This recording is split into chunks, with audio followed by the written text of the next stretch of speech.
Seigneur soit avec vous. Et avec votre esprit. Évangile de Jésus-Christ selon saint Matthieu. Gloire à toi, Seigneur. Quand Jésus apprit l'arrestation de Jean le Baptiste, il se retira en Galilée. Il quitta Nazareth et vint habiter à Capharnaüm, ville située au bord de la mer de Galilée, dans les territoires de Zabulon et de Nephtali.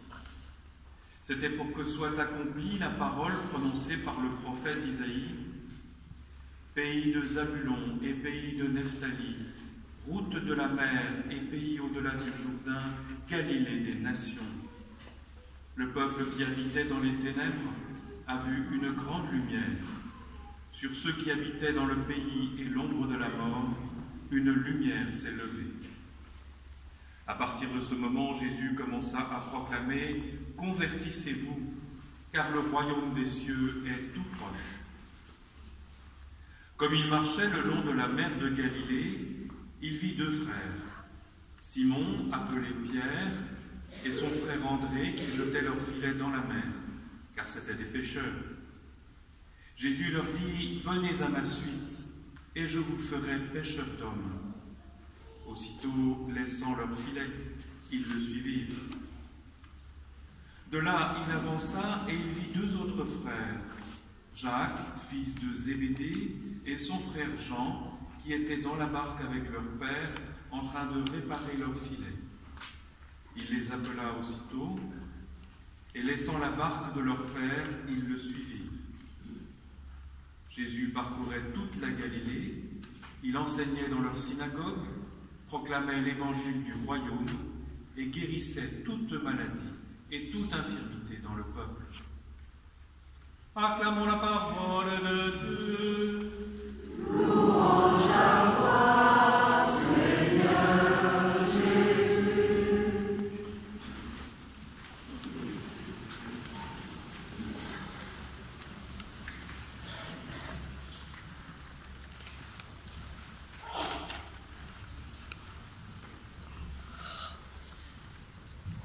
Mes frères, mes sœurs, nous sommes en train de célébrer aujourd'hui le 3e dimanche des temps ordinaires.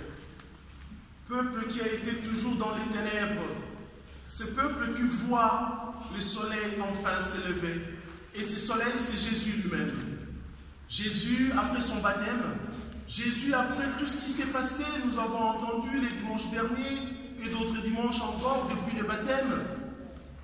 La voix s'est fait entendre. Celui-ci est mon fils bien-aimé, en qui je trouve ma joie. L'Esprit Saint qui descend sous une forme d'une colombe sur Jésus. Et Jésus est rassuré pour commencer sa mission. La mission de Jésus doit commencer. Il commence sa mission parce qu'il est rassuré par le Seigneur. Mais où est-ce qu'il commence sa mission? La mission de Jésus commence en Galilée. La mission commence en Galilée. Galilée, quel genre de ville? Galilée, une ville métissée. Galilée, une ville, j'ai envie de dire, carrefour des cultures. Galilée, une ville brassée. Il y a tout le monde qui est là. Toutes les nations. Et c'est là que Jésus choisit pour commencer sa mission, pour parler de l'évangile.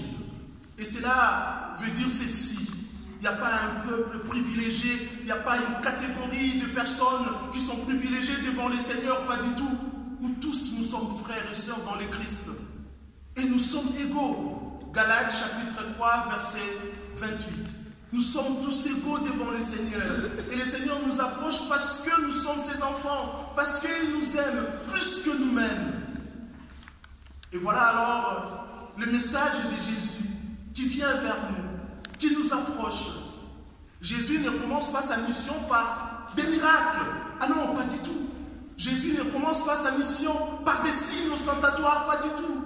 Jésus commence sa mission par une phrase simple, mais très forte. Convertissez-vous, car le royaume des cieux est tout proche. C'est beau cette phrase. Ah oui, convertissez-vous. La métanoïa, c'est une urgence. Nous devons nous convertir. La métanoïa. Alors pourquoi nous devons nous convertir? Parce que nous sommes restés pendant très longtemps dans les ténèbres. Pendant très longtemps dans les ténèbres du péché. Nous avons nos péchés que nous chérissons. Nous restons dans un passé sordide, quelque chose qui nous a fait du mal, et nous y restons vraiment, et nous trouvons comme si une certaine complaisance ou un certain plaisir là-dessus. C'est rester dans les ténèbres. Rester dans les ténèbres, ça veut dire rester dans le mensonge, rester dans le doute, rester dans l'incroyance, rester dans le manque de pardon, justement. C'est cela, vivre dans les ténèbres. On ne peut pas rester dans les ténèbres comme cela. Parce que Jésus vient pour nous dire, je suis la lumière qui console, je suis la vraie lumière. Convertissez-vous, car le royaume des cieux est tout proche. Peuple qui marchait dans la longue nuit, aujourd'hui le soleil, aujourd'hui la lumière s'élève enfin. Et cette lumière, c'est Jésus. Nous devons être des personnes de lumière, des porteurs de lumière, parce que justement, nous avons été choisis par le Seigneur comme apôtres de la lumière. Vous savez, si vous ne vous convertissez pas, vous pouvez faire tout ce que vous pouvez, venir tous les dimanches, même tous les jours à la messe, participer aux soirées, aux journées d'adoration, parler en langue parce que vous avez atteint un niveau très élevé de spiritualité.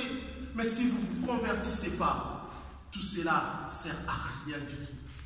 Au cours de ces célébrations eucharistiques, nous allons prier parce que le Seigneur nous a choisis, nous devons aller proclamer son évangile, parler de lui, dites à tous les hommes, à toutes les femmes que le royaume des cieux est tout proche. Nous devons nous convertir.